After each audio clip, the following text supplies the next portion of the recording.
Le débat africain, Alain Foucault. 7 mois déjà que le nord du Mali est occupé par 2 groupes islamistes qui y imposent une stricte application de la charia, la loi islamique, et commettent des exactions. Pourtant, la requête adressée par le président de la transition, Dioncounda Traoré, à la communauté économique des États de l'Afrique de l'Ouest, CEDEAO, en faveur d'un soutien militaire pour la reconquête du nord du pays, suscite sur place une vive polémique. Beaucoup étant opposés à une quelconque intervention militaire étrangère sur le sol malien. Une polémique qui a enflé au point d'amener le capitaine Amadou Aya Sanogo, le chef de file de la junte, qui a renversé le président Amadou Toumani Touré en mars dernier, à préciser sa position qui, selon lui, n'est pas en contradiction avec celle du président de la transition, Dioncounda Traoré. Mais une intervention médiatique qui n'a pas vraiment mis fin au débat sur la question. L'armée malienne a-t-elle les moyens, la capacité de reconquérir toute seule la zone nord occupée? Pourquoi certains Maliens, et pas des moindres, sont-ils tant opposés à une intervention militaire étrangère pour les aider à reprendre la zone occupée par les djihadistes? C'est le thème de notre débat africain ce dimanche. Bonjour et bienvenue dans ce magazine. Plusieurs invités au téléphone en direct au Mali. D'abord, M. Amadou Traoré, ancien ministre de la Communication, de la Poste et des Nouvelles Technologies. Il est depuis peu le conseiller spécial du Premier ministre Cheikh Modibo Diarra. Second invité de ce plateau, M. Oumar Mariko, député et secrétaire général du parti Solidarité africaine pour la démocratie et l'indépendance, le SADI. Toujours au téléphone, en direct de Bamako, le docteur Agori Ak-Ignan, le président du collectif des ressortissants de la région de Kidal, le COREC. Et puis M. Mohamed Mahmoud El Oumrani, le président de la communauté arabe du Nord Mali. Notre dernier invité, et pas des moindres, qui devait également être en direct de Bamako, est le capitaine Sanogo, l'auteur, le chef de file du putsch de mars dernier et président du Comité national pour le redressement de la démocratie et la restauration de la paix, qui finalement ne nous rejoindra que dans la seconde partie de ce magazine. Voilà pour les invités. Ma première question s'adresse à M. Amadou Touré, le conseiller spécial du Premier ministre Cheikh Modibo Diarra. En début de semaine, le capitaine Sanogo a dit qu'il était en phase avec le président de la transition. Est-ce a dit que Dioncounda Traoré a reculé? Que doit-on comprendre après sa sortie télévisée? Est-ce que la junte, ou plutôt l'ancienne junte, et vous êtes vraiment d'accord sur la question? Vous, le gouvernement, la transition, êtes-vous, oui ou non, en faveur d'une intervention des forces de la CEDEAO dans le conflit malien? Oui, absolument. Le capitaine Sanogo a fait savoir sa position clairement. La requête du président Dioncounda Traoré est faite au nom du peuple malien. Cela veut dire en phase. Nous voulons l'appui de nos partenaires de la CEDEAO. Nous voulons l'appui de tous nos partenaires pour recouvrer l'intégrité territoriale de notre pays. Il n'y a aucun ministère là-dessus. Les détails seront peaufinés par les experts, c'est-à-dire les chefs d'état-major. C'est en fonction des besoins qui ont été exprimés au Mali, suite à plusieurs réunions qui ont été tenues aussi bien ici au Mali, que du Mali, essentiellement en Côte d'Ivoire, à Abidjan et Yamoussoukro. Alors, lorsque vous dites ça, M. Amadou Touré, ça entretient quand même encore une certaine interrogation. Quand vous dites, vous voulez tous la même chose, l'aide, est-ce que une armée étrangère peut intervenir ou non dans ce conflit pour vous aider à libérer le nord du Mali? Mais bien sûr que nous avons demandé l'appui des armées non maliennes. Nous l'avons exactement fixé. Dans quel cadre nous souhaiterions cet appui? Sur le sol malien? Il n'y a aucun nuage. Sur le sol malien? Oui, bien sûr. Ça se passe sur le sol malien. Ce dont je vous parle, c'est le sol malien. Si on leur demande de sécuriser les positions qui auront été reconquises, ce sont des positions situées sur le sol malien. Gao, Tombouctou, Kidal, Ansongo et Douaza maintenant, c'est sur le sol malien. Et c'est là que ça se passe. Mais alors, dans ce cas... Un problème malien avant d'être un problème de l'espace CEDEAO, un problème africain ou un problème international. C'est d'abord un problème malien. Mais dans ce cas, lorsqu'on écoute l'intervention du président Sanogo hier, du capitaine Sanogo, on se dit que vous n'êtes pas tout à fait en accord. Lui ne veut pas de cette armée sur le sol malien. Je ne pense pas que vous puissiez me mettre en opposition avec qui que ce soit sur ce dossier. Nous parlons de la même chose, nous sommes en phase, et nous voulons le même objectif, c'est-à-dire la reconquête de nos territoires illégalement occupés. En dehors de cela, il n'y a que des spéculations. J'ai bien entendu l'intervention du capitaine Sanogo et je l'ai lu lorsque j'ai reçu le transcrit. Alors, Monsieur Mariko, partagez-vous ce point de vue? Cette armée doit-elle intervenir au Mali, cette armée de la CEDEAO? Ouais, je vous remercie. Moi, je commence par dire d'abord que Moi, je ne parle pas d'anciennes juntes. Non, je ne parle même pas de junte. Je parle de l'armée malienne représentée au sein du Conseil national de redressement de la démocratie et de l'État, et de la restauration de l'État. Je dois dire simplement que moi, je suis absolument contre l'intervention des troupes étrangères sur le territoire malien. Et vous dire que l'armée malienne, les Maliens de façon générale, ont la capacité, la possibilité de pouvoir dégager le Nord Mali. Et je vous dis, M. Touré a dit tout de suite que Douanzan maintenant, là c'est une fausse information. Douanzan ce n'est pas maintenant. Douanzan a été entre les mains des Mouchao depuis de longue date. Et Douanzan, il n'y a pas eu de Douanzan maintenant. Il y a eu Douanzan toujours. Quand vous dites Douanzan toujours, c'est depuis le 1er septembre, non? Non, c'est pas depuis le 1er septembre, ça c'est une fausse information. C'est une fausse information. Et Douanzan n'a pas quitté les mains de Moujao. Il y a eu seulement ce qui s'est passé en Nemo, c'est qu'il y a eu quelques personnes qui se sont détachées, qui ont crié partout que le Nord, que Douanzan, que l'armée malienne veut le lever ou pas, que les populations du Nord vont libérer le Nord. Et ce qui s'est passé à Douanzan, ce sont des milices qui ont été entretenues par certains milieux politiques qui sont allés simplement remettre des armes au Moujao. C'est ce qui s'est passé. Il ne faut pas qu'on trompe la communauté internationale dessus. Et j'ajoute que Diongounda Traoré n'a pas la qualité requise de saisir la CEDEAO, de saisir la communauté internationale pour pouvoir faire intervenir une quelconque troupe étrangère en République du Mali. Mais il est quand même le président aujourd'hui. Il est le président de la transition. Pas. Il représente absolument pas. Et mon parti a introduit une requête auprès de la cour de la CEDEAO, auprès de la cour de la CEDEAO, pour recuser justement Diongounda comme président de la transition parce qu'il ne l'est pas. Il ne l'est pas, ce n'est ni constitutionnel, ni légitime.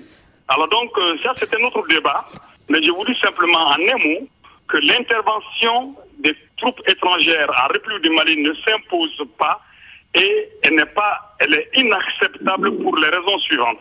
Premièrement, au lieu que la CEDEAO et ceux qui sont en train de courir de la CEDEAO s'excitent pour faire venir des troupes étrangères, que ceux-ci libèrent les armes du Mali en Guinée et au Sénégal, qui libèrent les armes du Mali au Niger, parce que justement, il y a des armes maliennes qui ne sont même pas des armes achetées, des armes qui ont été déposées là par le colonel Gamou, qui doivent revenir à l'armée malienne.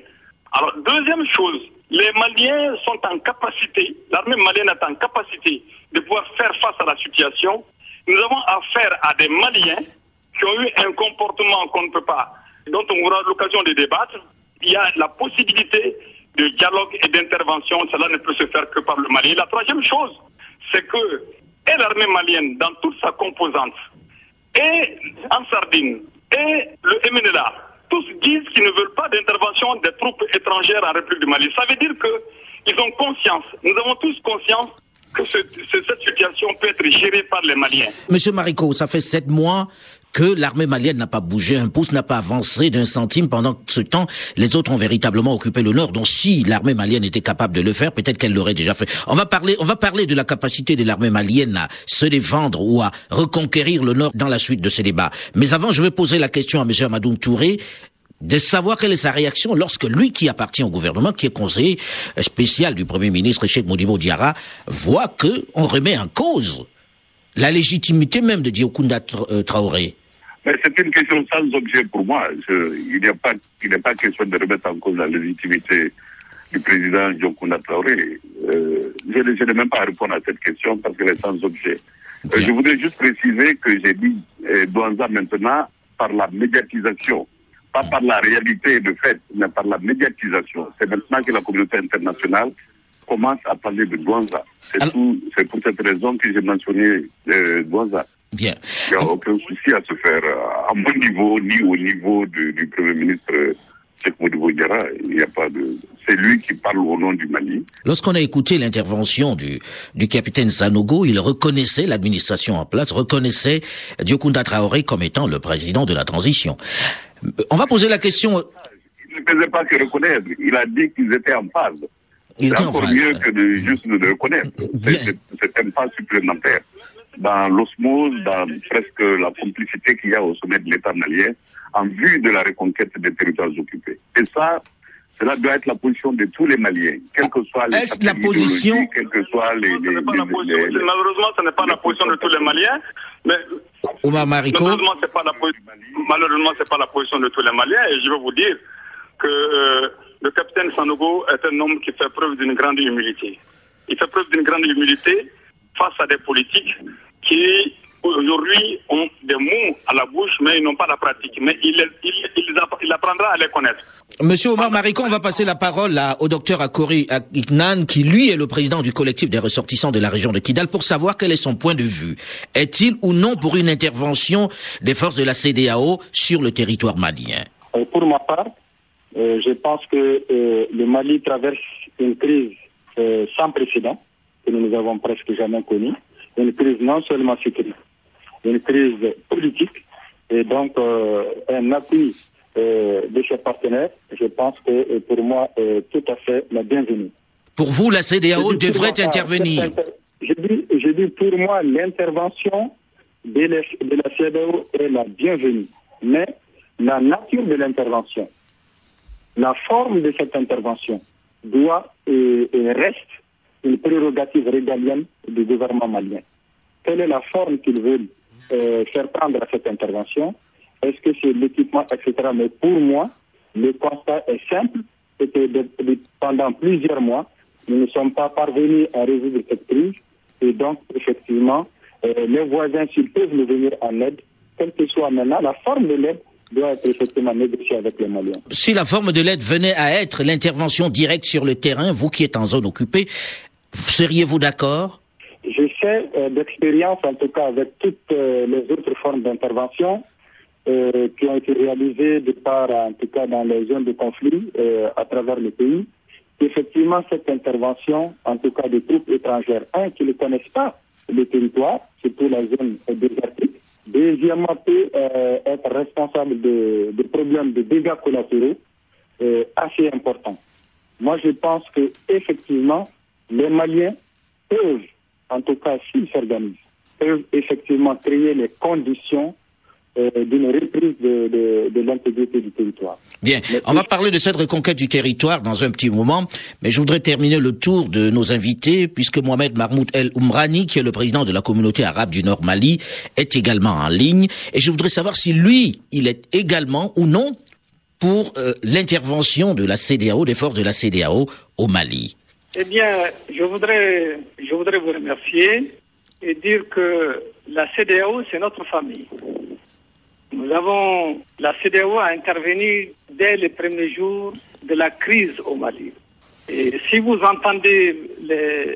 écoutez les précédents intervenants, le ministre Touré et l'honorable Mariko, vous comprendrez que même sur le plan de la négociation politique, la CEDEAO n'a pas encore achevé le travail. Le travail n'est pas fini. Nous avons besoin de l'appui de tous nos voisins, des pays du champ, du pays de la CEDEAO, de la communauté internationale, pour remettre le Mali dans sa souveraineté totale. Mais vous savez que la guerre est une activité très sérieuse. La CEDEAO n'est pas arrivée à régler entièrement et à satisfaction les problèmes de réconciliation de la classe politique. Alors que doit faire la CEDEAO pour terminer le travail, comme vous dites? Eh bien, le travail est en cours. Aujourd'hui, il y a un attelage, il y a en vue la concertation nationale dont les assises se tiendront d'ici la fin du mois. C'est cette concertation nationale qui fixera les grands problèmes qui n'ont pas été réglés. Oui, mais lorsque vous dites cela, c'est-à-dire on a l'impression que vous attendez essentiellement cette rencontre-là et que la demande finalement du président Diokounda Traoré d'une intervention de la CEDEAO aurait été prématurée selon vous? Non, elle est des pouvoirs du président par intérim de demander le soutien de la CEDEAO Mais la lettre du président est très claire. La lettre du président, la demande du président est très claire. Les demandes ont été formulées sont précises. Je voudrais dire que la guerre est une chose importante. Lorsque vous dites que c'est précis, si c'était si précis que cela, on ne serait pas dans le débat aujourd'hui. Est-ce que, aujourd'hui, vous êtes pour ou contre une intervention sur le terrain de la CEDEAO? Je vais vous dire je ne peux pas vous dire que je suis pour ou je suis contre. Je ne peux pas vous le dire. Mais j'ai dit que la préparation, l'intervention doit être préparée. Il y a une préparation à faire. Les Américains ne veulent pas d'intervention qui risque d'échouer. Les Algériens ne veulent pas d'une intervention qui risque d'échouer et de se prolonger. Il en va de même du Mali. Le Mali ne veut pas d'une intervention qui va prolonger une guerre sur son territoire et qu'il ne gère pas, qu'il ne contrôle pas. Le Mali doit préparer son armée et cette armée est en préparation. Il y a des demandes qui ont été faites à la CEDEAO. Donc c'est une question d'approche. C'est une approche progressive. Il y a des plans qui doivent être faits. Ces plans doivent convaincre. Mais là, ça fait 7 mois aujourd'hui que le régime d'Amadou Toumani Touré a été renversé et que les forces islamistes ont occupé le nord très très rapidement, une invasion éclair. Or, chaque jour, on entend dire que le Mali va pouvoir s'en sortir, que l'armée malienne va se battre contre ces envahisseurs. Mais pensez-vous vraiment que l'armée malienne a les moyens de se battre contre cette force qui est lourdement armée? Ma question s'adresse à M. Oumar Mariko, par exemple. Très bien, M. Foucault. Je dois d'abord relever rapidement qu'il n'appartient pas à un État d'amener la souveraineté à un autre État. Je pense que M. Oumrani doit avoir beaucoup de respect pour le peuple malien qui a acquis son indépendance, pas par l'intermédiaire d'une quelconque institution. D'ailleurs, la CEDEAO a été mise sur place par les Maliens qui ont édifié cela à l'initiative. Donc, il n'appartient ni à la CEDEAO ni à notre pays de recouvrer la souveraineté de notre pays. Ensuite, deuxième chose que je voulais rectifier. Ce n'est pas à la chute du régime de Amadou Toumani Touré qu'il y a eu cette situation-là. Elle s'est aggravée quand même avec la chute de ce régime, M. Mariko. On ne peut pas le nier. Pas du tout. L'invasion éclair s'est faite avec la chute du régime. Je vais vous expliquer, M. Foucault. Et quand Amadou Toumani Touré chutait, avant qu'il ne chute, Tessalit a chuté. Et quand Tessalit a chuté, c'est une base extrêmement importante de la République du Mali.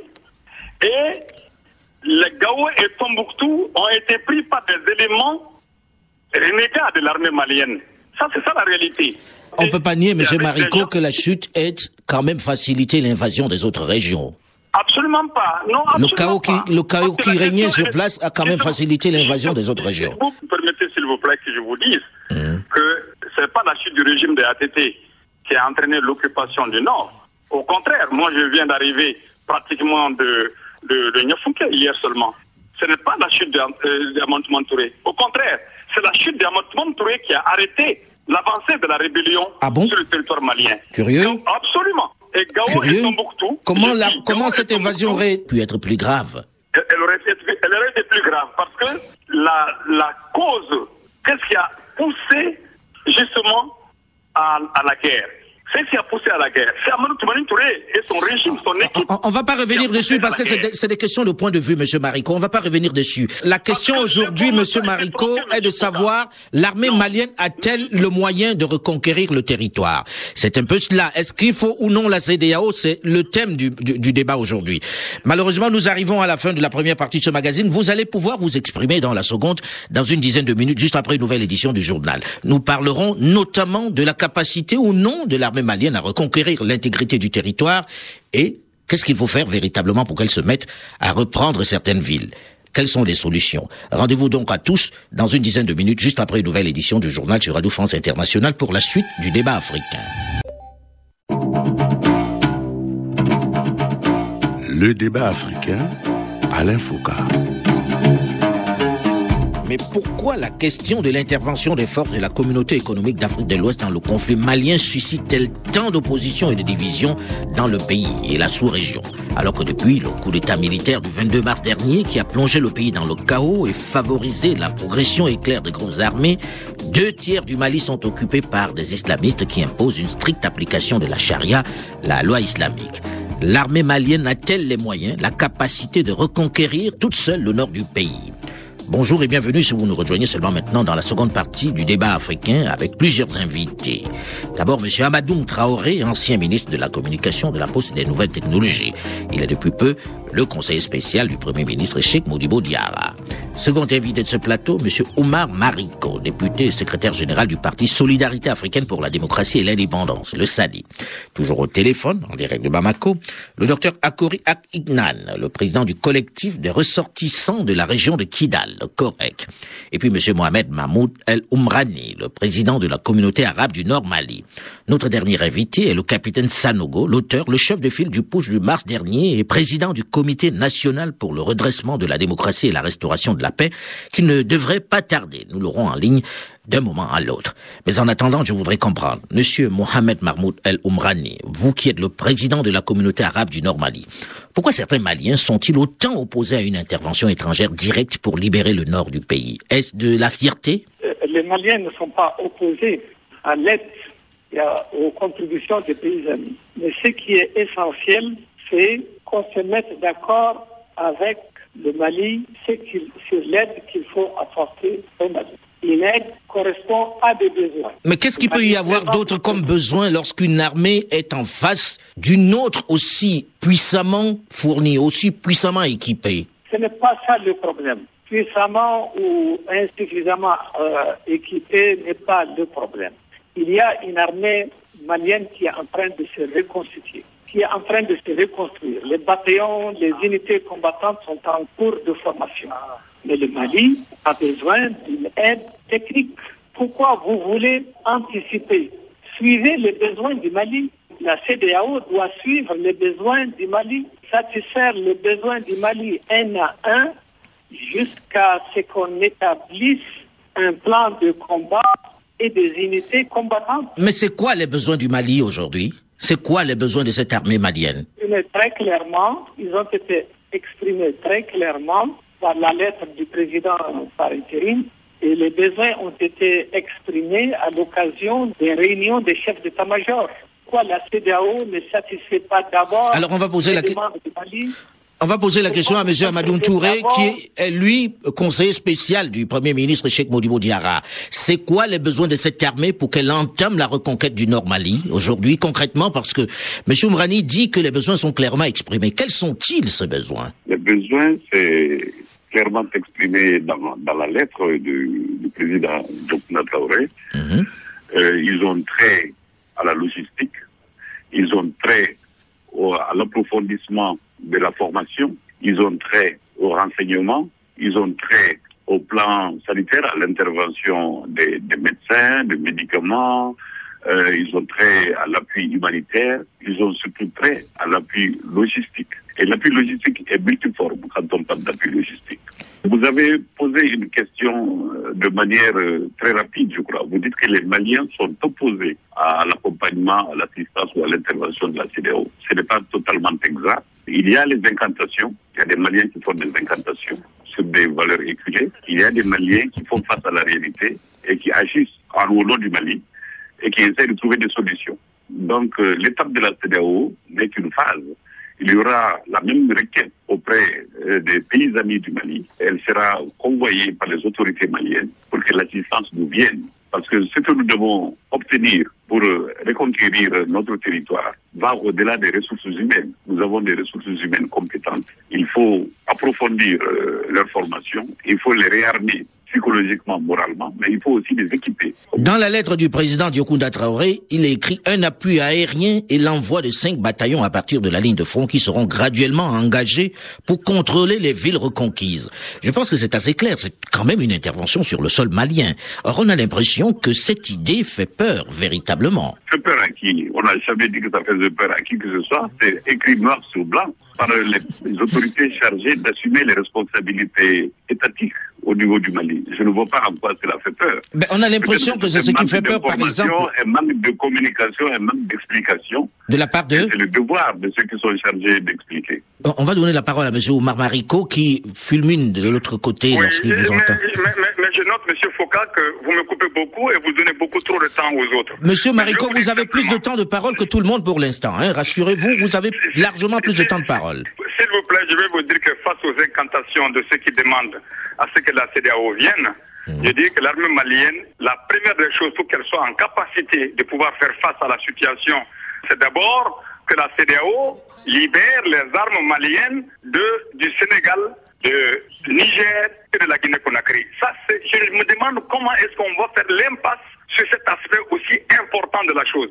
Même si vous partez sur la lettre de M. Diongounda Traoré, le président de l'Assemblée nationale, même si vous partez sur la déclaration qu'il a faite, mais dans cette lettre-là, il dit que l'armée malienne va être devant. Mais pour être devant, il faut avoir les éléments, il faut avoir du matériel. On va donner la parole à Monsieur Marico, vous ne pouvez pas mobiliser la parole. Merci, parce que ça fait longtemps que j'attendais la parole. Donc je voulais réagir quand même par rapport à ce qui fait polémique au Mali, qui divise plus ou moins les Maliens, par rapport à l'intervention de la CEDEAO au Mali. Je pense que le contexte même dans lequel cette intervention de la CEDEAO, en tout cas, est née, que les Maliens, avec leur légitime fierté, en tout cas, ont fait qu'ils n'ont pas tout à fait apprécié cette intervention.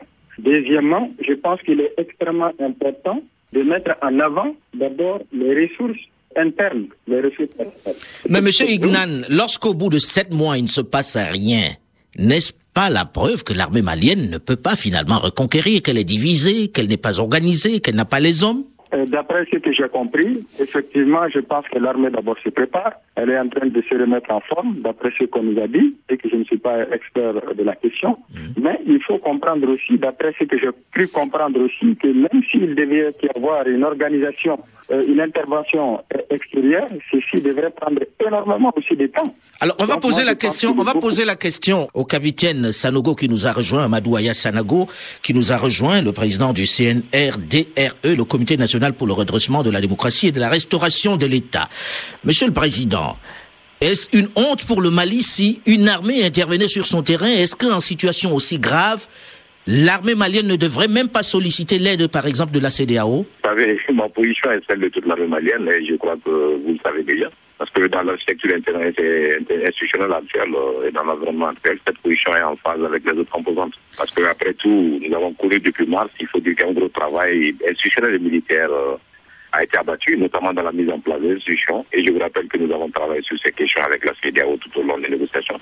À Castro n'empêche, nous sommes des soldats sous le drapeau. Nous resterons sous le drapeau et nous défendrons notre pays, quoi que cela puisse coûter. Et la même condition ouvre des fenêtres aussi pour que nous travaillions avec d'autres frères et d'autres pays. Monsieur le Président, lorsque l'on sait que depuis le 22 mars dernier, l'armée malienne n'a pas encore gagné une seule ville, n'a pas bougé, et que pendant ce temps, dans le nord du Mali, il y a des exactions, il y a des droits de l'homme qui sont bafoués, et que le temps passe et on ne voit rien, on se dit quand même qu'à un moment ou à un autre, cette armée malienne, si elle peut véritablement reconquérir le nord, elle doit se mettre au travail maintenant, sinon qu'elle appelle de l'aide. Si je m'en veux vous dire que si une armée a pu perdre tout cet espace en un temps record, c'est qu'il y avait quand même des défaillances sur le plan organisation, sur le plan formation, sur le plan matériel. Et je pense bien que tant que la même plaie existe, et c'est les mêmes mots qui vont demeurer. Et je pense que c'est tout. Et on est déjà en phase depuis le 23 mars, pratiquement le lendemain de l'événement. On a essayé de réhabiliter l'acquis, on a essayé de remettre à niveau, on n'a pas un peu de matériel par-ci par-là. Mais nous serons très fiers et nous sommes déterminés à faire cette mission. Mais au-delà de ça, le Mali a contribué à l'apaisement militaire et à l'apaisement social dans d'autres pays. Et si nous sentions le besoin, parce qu'on a des populations qui souffrent, si nous sentions le besoin que nous ne pouvons pas faire le travail seul, nous allons naturellement faire appel à d'autres qui viendront nous aider, mais quand on veut et comme on veut.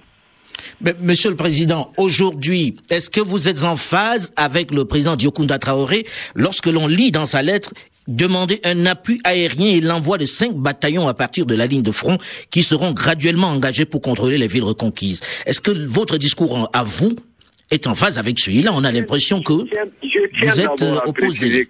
Je tiens à préciser quelque chose, que nous sommes en phase. Tout va très bien. Je l'ai dit lundi au cours de mon intervention télé. Le reste n'est que rumeur. Mais au-delà de tout ça, je crois bien que le besoin, c'est comme une expression de besoin. Et maintenant, nous l'utiliser au cas où, au moment venu. Est-ce qu'aujourd'hui, vous, Monsieur le Président, vous vous sentez pas un peu responsable de tout ce qui est arrivé là, par exemple, avec le putsch? Je m'avais vous dire quelque chose. Si on devrait me tenir responsable de ce qui est arrivé avec le push, c'est comme si on attribuait la débâcle de juin 40 en France à De Gaulle. Vous avez l'impression que c'est la même chose? Là, vous avez renversé un gouvernement et...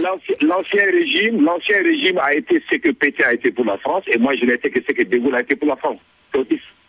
Parce qu'il y a eu des exactions avant le 22 mars, il y a eu l'occupation avant le 22 mars, l'armée mal formée avant le 22 mars, l'armée mal équipée avant le 22 mars, donc nous on ne fait que réparer. On n'a rien gâté. Alors, Monsieur le Président, aujourd'hui, c'est quoi votre plan pour reconquérir le Nord? Parce que ceux qui sont dans le Nord s'impatientent. Alors, qu'allez-vous faire que vous n'ayez pu faire pendant 7 mois pour que, enfin, l'armée malienne se mette en route? Le plan est très simple. En tant que soldat, je me dois d'acquérir du matériel, de mettre à niveau mes hommes et de faire ma mission. C'est aussi simple.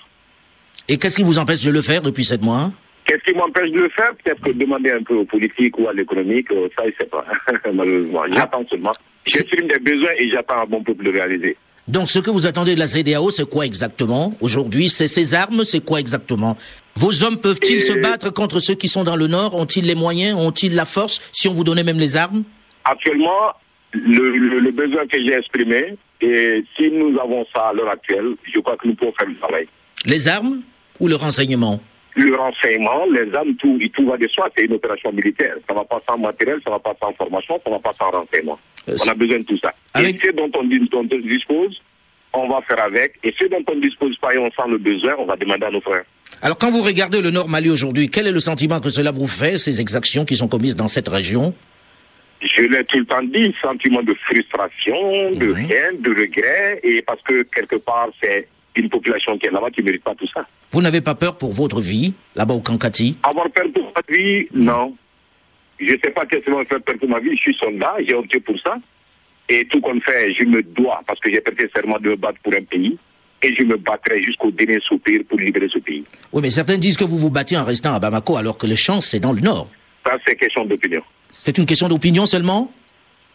C'est une question d'opinion. Et ça, je ne juge pas l'opinion des autres. Donc, dans l'état actuel des choses, où est-ce qu'on en est? Est-ce que la CEDEAO a écouté ce que vous avez demandé, c'est-à-dire les armes, tout simplement, et le renseignement, et que les forces de la CEDEAO ne vont pas entrer au Mali? Je pense qu'il y a quand même, quelque part, je ne me substitue pas au monde politique. Et il y a des actes à poser par le politique, il y a des actes à poser par l'exécutif, et moi aussi j'ai des actes à poser, et je crois que c'est les trois qui doivent être combinés. Votre armée est unie autour de vous aujourd'hui? Plus que jamais, comme un seul homme. Donc elle va se battre. Allez, merci. Je vous remercie, monsieur. Alors, on va donner la parole à Amadou Touré, qui vient d'écouter ceci, qui lui est conseiller spécial du ministre Cheikh Modibo Diarra, du premier ministre Cheikh Modibo Diarra. Quelle réaction à ces propos du capitaine Amadou Aya Sanogo, qui vient de nous quitter, puisqu'il n'avait pas le temps de rester avec nous, il l'avait dit. Je voudrais juste vous faire remarquer que la reconquête du Nord, ce n'est pas la réparation d'une dispute entre copains sur un terrain de football. Ça n'arrive pas comme cela. Overnight, diraient les Anglais, c'est-à-dire du jour au lendemain. Ça mérite beaucoup de préparation, et la préparation est précédée par la réflexion. Malheureusement, pour les populations du nord du Mali, chaque jour qui passe est un jour de calvaire. C'est un jour de frustration pour nous qui sommes de l'autre côté et que nous ferons tout pour mettre fin à leur souffrance le plus tôt possible. Mais la guerre, c'est un métier. Le capitaine Sanogo, dont c'est le métier, vous a longuement entretenu de ce qu'il faut faire. Ce sont ces préalables-là que nous sommes en train de réunir. Pas seulement avec la CEDEAO, mais avec les autres partenaires du Mali qui sont nombreux et qui veulent nous aider et qui vont nous aider. On ne dévoile pas les plans de préparatifs militaires dans un débat de la radio, avec tout le respect. J'imagine bien. À RFI, mais ce ne sont pas des choses qu'ils vont vous dévoiler. Et je comprends le capitaine Sanogo qui a préféré faire l'impasse sur cette question. On ne peut pas parler de stratégie militaire dans un débat radiophonique. Alors, docteur Akori Aknan, vous qui êtes dans la partie occupée justement, quand vous écoutez les propos du capitaine Amadou Aya Sanogo, qu'est-ce que cela vous inspire? Ça vous redonne de l'espoir? Bon, moi je pense que tant qu'on vit, on a de l'espoir. Ce que nous attendons, c'est que effectivement, nous militons nous pour un Mali apaisé avec le nord du pays, parce que dans tous les cas, ça va demander un sacrifice.